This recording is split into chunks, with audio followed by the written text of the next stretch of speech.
ഇന്ന് world hospice day ആണ്. ഇപ്രാവശ്യത്തെ theme together for health, stand with science എന്നുള്ളതാണ്. എനിക്ക് തോന്നുന്നു ഇത്രയും അർത്ഥവത്തായിട്ടുള്ളൊരു തീം ഉണ്ടായിട്ടില്ല എന്ന് തോന്നുന്നു. കാരണം ടുഗദർ ഫോർ ഹെൽത്ത് എന്നുള്ളതുകൊണ്ട് ഉദ്ദേശിക്കുന്നത് എല്ലാവർക്കും ആരോഗ്യം എന്നുള്ളതല്ല വാസ്തവത്തിൽ. ഇറ്റ് ഈസ് എന്താ പറയുക, വൺ ഹെൽത്ത് എന്നുള്ളതാണ്. വൺ ഹെൽത്ത് എന്നുള്ളതാണ്.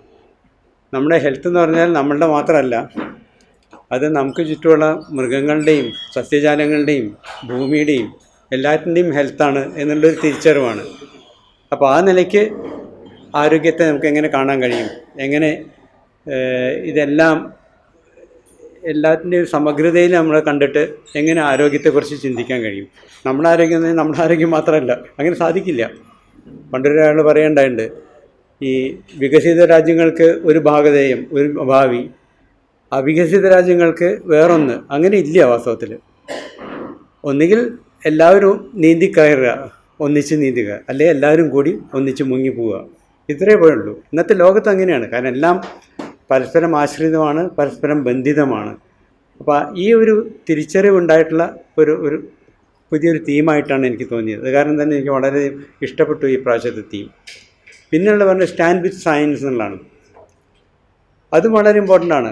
ഈ എന്തൊക്കെ പറഞ്ഞാലും എന്തൊക്കെ പരിമിതികളുണ്ടെങ്കിലും ശാസ്ത്രമാണ് നമുക്ക് വിശ്വസിക്കാവുന്ന ഒന്ന്. നമുക്ക് ഡിപ്പെൻഡ് ചെയ്യാൻ കഴിയുന്നൊരു കാര്യം ശാസ്ത്രം തന്നെയാണ്. അപ്പോൾ അതിലേക്ക് എന്തൊക്കെ ഹെൽത്ത് ഇൻ്റർവെൻഷൻ നമ്മൾ നടത്തുകയാണെങ്കിലും അതിനൊക്കെ ഒരു ശാസ്ത്രീയമായ അടിത്തറ ഉണ്ടായിരിക്കണം എന്നുള്ളതാണ് അതിൻ്റെ ഒരു ഉദ്ദേശം. പിന്നുള്ളത് എന്താ വെച്ചാൽ ഇതിനെ പ്രാവശ്യത്തെ നമ്മളുടെ സംബന്ധിച്ചിടത്തോളം തീം കമ്പാഷനാണ്.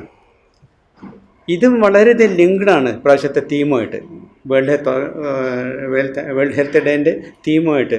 അതായത് ഈ ടുഗദർ ഫോർ ഹെൽത്ത് എന്നുള്ള അതുണ്ടല്ലോ, അത് ഈ നേരത്തെ പറഞ്ഞ മാതിരി ലോകത്തിലെ എല്ലാ ചരാചരങ്ങളോട് ആയിട്ടുള്ള ഒരു സാമ്യപ്പെടലും അതിൻ്റെ എല്ലാത്തിൻ്റെയും ഒരു എന്താണ് സഹോദയം എന്ന് പറയുന്ന ഒരവസ്ഥ ബുദ്ധിസ്റ്റ് കൺസെപ്റ്റ് പറയുന്ന അത് വരുന്നുണ്ടെങ്കിൽ അതിൻ്റെ ബാക്കിലുള്ള വാസ്തവത്തിൽ കമ്പാഷനാണ്. കമ്പാഷൻ നമ്മളുടെ അരവിന്ദാക്ഷൻ ഇവിടെ ഉണ്ട്, അത് കാരണം എളുപ്പമാണ് അത് പറയാൻ. കാരണം എന്താ വെച്ചാൽ നമ്മൾ സൊലൈസിന് വേണ്ടിയിട്ട് ഒരു ടാഗ് ലൈൻ ഉണ്ടാക്കാൻ വേണ്ടിയിട്ട് അരവിന്ദാക്ഷൻ ചെയ്തതാണ്. ഈ അസുഖം ബാധിച്ച കുഞ്ഞും അവരുടെ മാതാപിതാക്കളും നിങ്ങളും ഒറ്റപ്പെട്ട കണ്ണികളല്ല. ഈ ലോകത്തിലത്തെ സചേതനങ്ങളും അചേതനങ്ങളുമായ എല്ലാം പരസ്പരം ആശ്രിതമാണ്, പരസ്പരം ബന്ധിതമാണ്. ഈ എന്താണ് അടുത്ത സഹോദരി ആണ് ഇതിൻ്റെ നാന്ദി എന്ന് പറഞ്ഞിട്ടുണ്ട്. ഈ കോ അവേക്കനിങ് ഉണ്ടാവുക എന്നുള്ളതാണ് ആവശ്യം എന്നുള്ളത് എനിക്ക് പറഞ്ഞിട്ടുണ്ട്. ഇതാണ് സഹാനുഭൂതിയുടെ പിന്നിലുള്ള കാര്യം. എങ്ങനെ നമ്മൾ മറ്റുള്ളവരിൽ നിന്ന്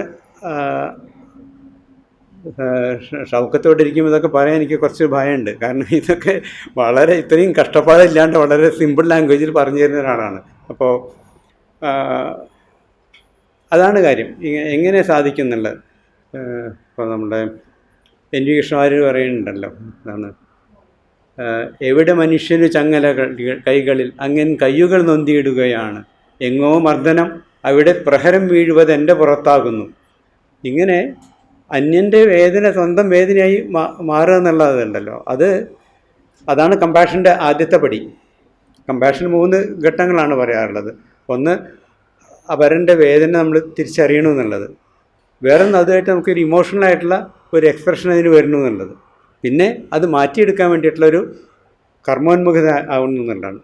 ഈ 3ഉം വാസ്തവത്തിൽ നമ്മുടെ ചികിത്സയുടെ ഏറ്റവും ആവശ്യമായിട്ടുള്ള ഘടകങ്ങളാണ്. അത് വളരെ പ്രാക്ടിക്കലായിട്ടുള്ള കുറേ ഇൻസ്റ്റൻസ് കാണിച്ചിട്ട് ഡോക്ടർ അസീസ് പറയുന്നുണ്ടായിട്ടുണ്ട്. അപ്പോൾ എന്തായാലും ഞാൻ പറഞ്ഞു വരുന്നത് ഇതാണ്, ഞാൻ ബ്രഹ്മോത്തരനെ അനുമോദിക്കുകയാണ്. കാരണം ഇങ്ങനെ ഈ ടീമിന് ഇതിനനുസരിച്ചിട്ട് ഇത്തരത്തിലുള്ളൊരു കമ്പാഷൻ്റെ ഒരു എലിമെൻ്റ് ഇതിലേക്ക് കൊണ്ടുവന്നു എന്നുള്ളത്.